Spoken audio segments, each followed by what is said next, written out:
The first time I watched WKRP in Cincinnati on an old black and white TV, I was completely drawn in. It felt like stepping into a world where everyday people used humor to peel back society's darker truths. I still remember Dr. Johnny Fever announcing the legendary Pinedale Shopping Mall turkey giveaway and handing things off to Les Nessman, a moment that sent the studio, and viewers everywhere, into fits of laughter.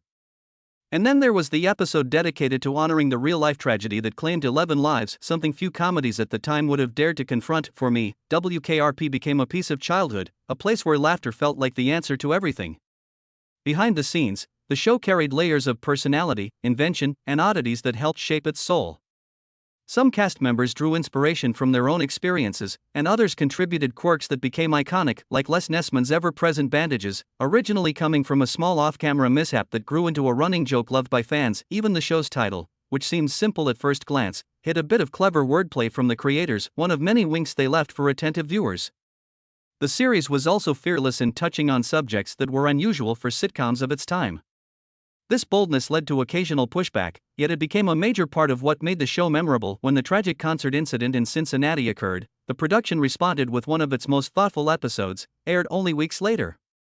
The cast and crew worked carefully to address the event with respect, and the resulting episode remains one of the most powerful moments in the show's history. Many surprising stories lived behind the characters as well. Certain roles were originally intended for different actors before last-minute changes created the chemistry fans cherish today. Some episodes were adored by audiences even when the show's own creator wasn't fond of them, proving that comedy can take on a life of its own once it reaches viewers. Les's imaginary office, complete with invisible walls marked by tape, began as a simple gag and eventually became one of the show's most recognizable bits. The production faced challenges too.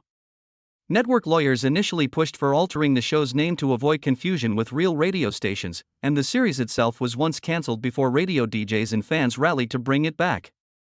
Later attempts to revive the show in the early 90s struggled to recapture the original spark, reminding everyone that certain eras of television magic simply can't be duplicated. Music was one of WKRP's greatest gifts.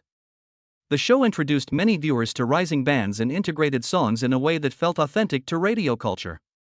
Some artists even expressed gratitude for the exposure, seeing the series as part of their musical journey. Even the show's playful closing theme, an improvised burst of nonsensical sounds, was created on the spot and chosen because it captured WKRP's offbeat, unpredictable charm. Looking back, WKRP in Cincinnati wasn't just a sitcom. It was a blend of humor, music, experimentation, and heart. Its stories, both on-screen and off, continue to resonate with generations of fans who still return to that fictional radio station for another laugh, another memory, and another reminder of why the show remains a classic. If you want, I can make this more dramatic, more conversational, shorter, or closer to YouTube narration style. Just tell me the tone you prefer.